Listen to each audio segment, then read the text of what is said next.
Être et force. Tous tant que nous sommes, nous recevons constamment, et sans nous apercevoir, des influences ou des inspirations de ces plans supérieurs supraconscients, qui se traduisent en nous par des idées, des idéaux, des aspirations, des œuvres d'art. Ce sont eux qui modèlent secrètement notre vie et notre avenir. De même que nous recevons constamment et sans le savoir des vibrations vitales ou des vibrations physiques subtiles, qui détermine à chaque instant notre vie affective et nos échanges avec le monde. Nous ne sommes enfermés dans un corps individuel personnel que par une aliénation visuelle tenace. En fait, nous sommes poreux de partout et nous baignons dans les forces universelles comme l'anémone dans la mer. L'homme bavarde intellectuellement et étourdiment. Il discute les résultats de surface qu'il attribue tous à son noble moi, ignorant que ce noble moi est caché loin, bien loin de sa vision, derrière le voile de son intellect pâlement miroitant et la brume épaisse de ses sentiments, ses émotions, ses impressions, ses sensations et impulsions. Notre seule liberté est de nous élever à des plans de plus en plus hauts par l'évolution individuelle, et notre seul rôle de transcrire et d'incarner matériellement les vérités du plan auquel nous appartenons. Nous pourrions donc souligner deux points importants communs à tous ces plans de conscience, du haut en bas, si nous voulons mieux comprendre le mécanisme de l'univers. En premier lieu, ces plans ne dépendent pas de nous et de ce que nous en pensons, pas plus que la mer ne dépend de l'anémone. Ils existent indépendamment de l'homme. La psychologie contemporaine, qui mélange pêle-mêle tous les degrés de l'être dans un soi-disant inconscient collectif, comme s'il s'agissait d'un énorme chapeau de prestidigitateur d'où l'on tire au petit bonheur la chance, des archétypes ou des névroses, témoigne à cet égard d'une insuffisance de vision. D'une part parce que les forces de ces plans ne sont pas inconscientes du tout, sauf pour nous, elles sont très conscientes, infiniment plus conscientes que nous, et d'autre part parce que ces forces ne sont pas collectives, en ce sens qu'elles ne sont pas le produit d'une sécrétion humaine, pas plus que la mer n'est le produit de l'anémone. C'est l'homme frontal qui est le produit de cette immensité par derrière. Les gradations de conscience sont des états universels qui ne dépendent pas de la façon de voir de la personnalité subjective. Au contraire, la façon de voir de la personnalité subjective est déterminée par le niveau de conscience auquel elle appartient et où elle se trouve organisée conformément au type de sa nature ou à son stade évolutif. Mais naturellement, il est humain de renverser l'ordre des valeurs et de se mettre au centre du monde. Au reste, ce n'est pas une question de théorie, toujours contestable, mais d'expérience à laquelle chacun est convié. Quand on s'extériorise, c'est-à-dire quand on sort de son corps et que l'on entre consciemment dans ses plans, on voit bien qu'ils existent parfaitement en dehors de nous, comme le monde entier existe parfaitement en dehors de Quimper-Corentin, avec des forces et même des êtres, des lieux qui n'ont rien de commun avec notre monde terrestre. Des civilisations entières en témoignent, et l'on dit, gravées, peints sur leurs murs ou dans leurs temples, qui furent peut-être moins ingénieuses que la nôtre, mais certainement pas plus bêtes. Le deuxième point important concerne les forces conscientes et les êtres qui peuplent ces plans. Il faut bien mettre en évidence ici la part de superstition et même de supercherie qui représente notre contribution collective et la part de vérité. Comme toujours, les deux sont étroitement liés.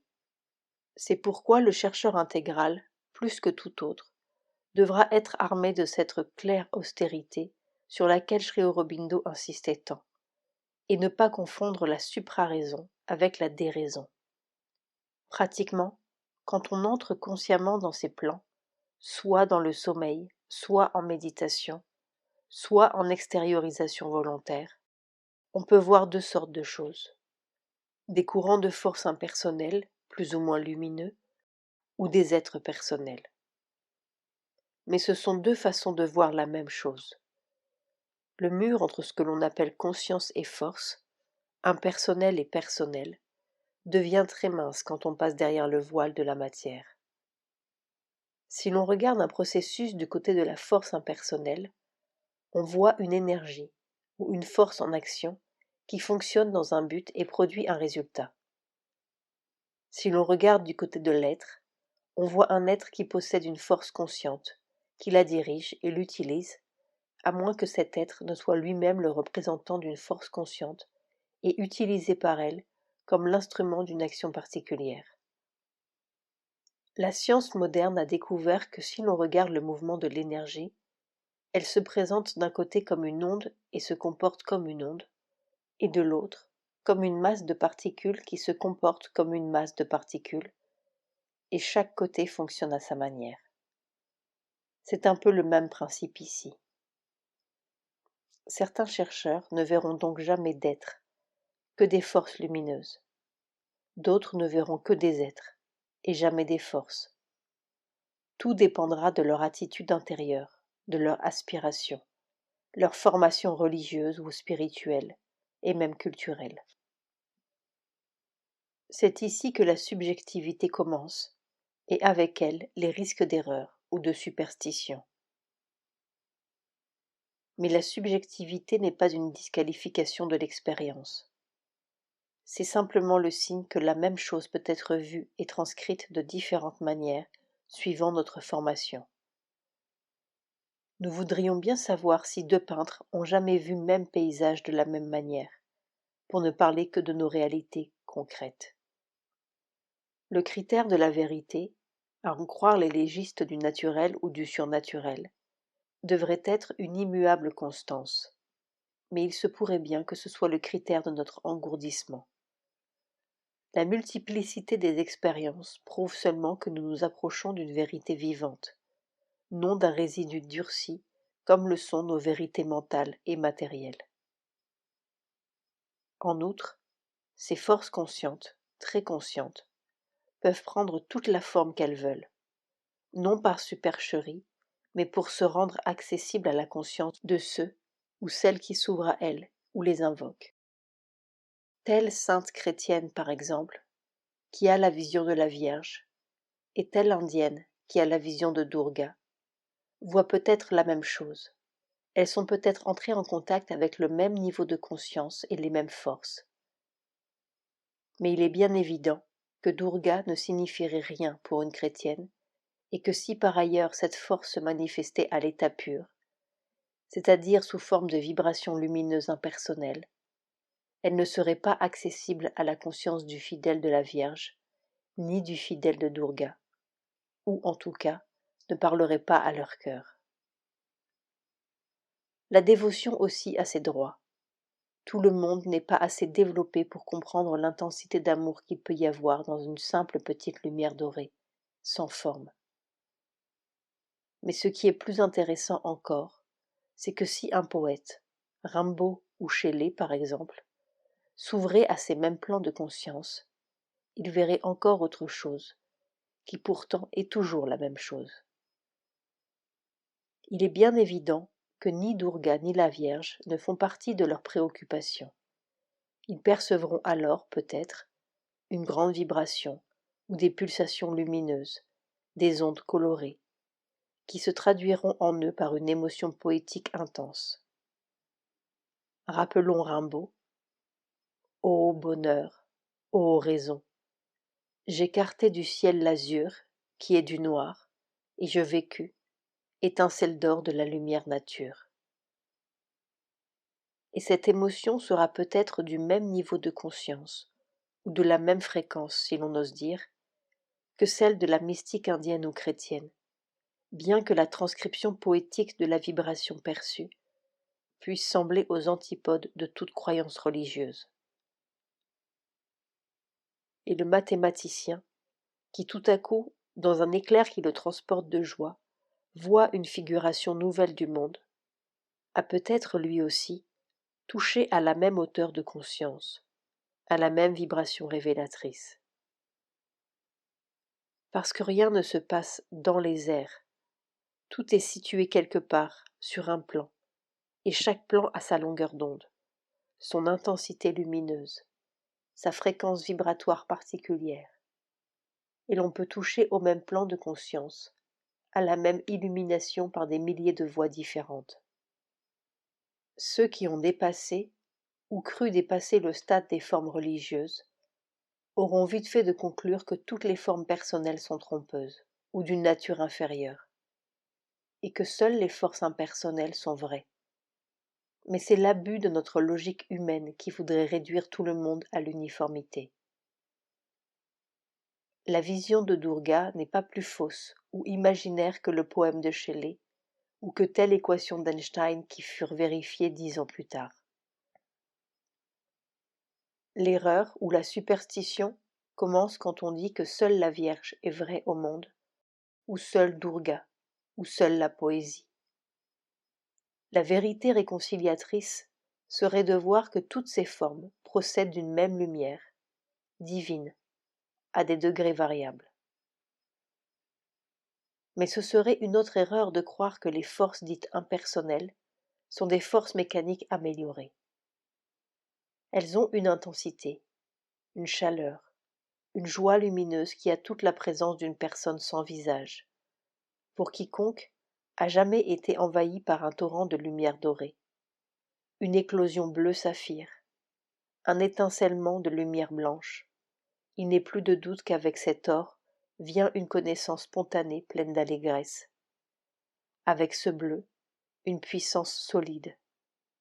Avec cette blancheur, une présence que l'on ne peut pas dire.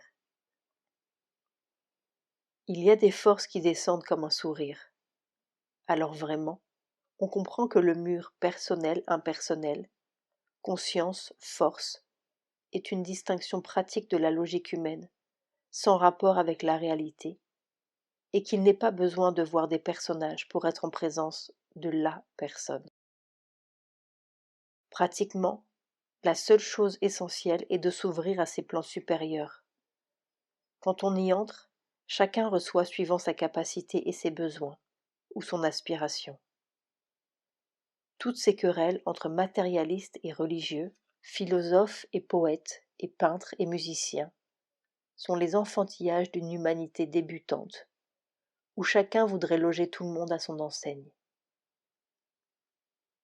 Quand on touche à la lumineuse vérité, on voit qu'elle peut tout contenir sans que rien ne se batte et que tout le monde est son enfant.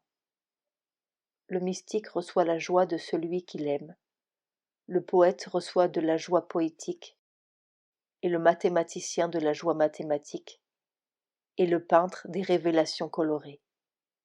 Et toutes sont des joies spirituelles.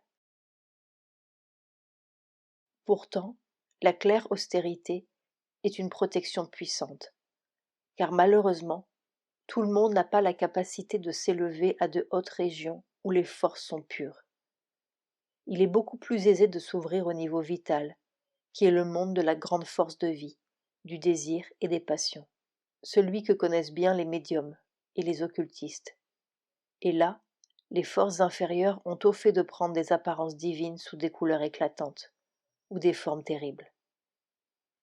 Si le chercheur est pur, il verra bien la supercherie dans les deux sens, terrible ou merveilleux, et sa petite lumière psychique dissoudra toutes les menaces, tous les mirages tapageurs du mélodrame vital. Mais qui peut jamais être sûr de sa pureté? Si donc nous ne poursuivons pas des formes personnelles, mais seulement une vérité de plus en plus haute, à laquelle nous laisserons le soin de se manifester sous la forme qu'elle veut, nous serons à l'abri de l'erreur et des superstitions.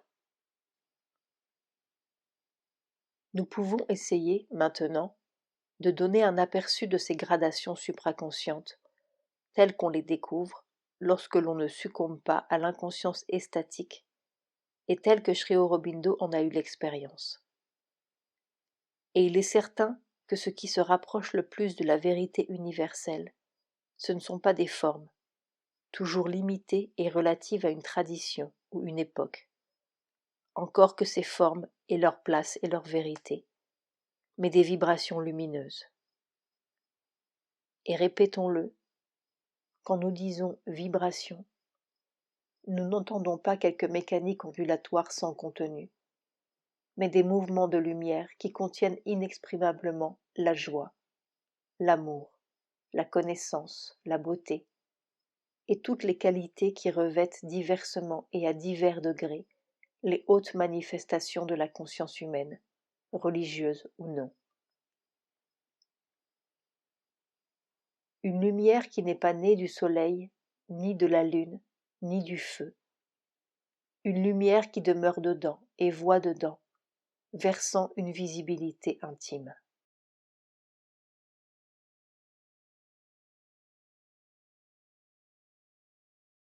Sri Aurobindo ou l'aventure de la conscience. Satprem.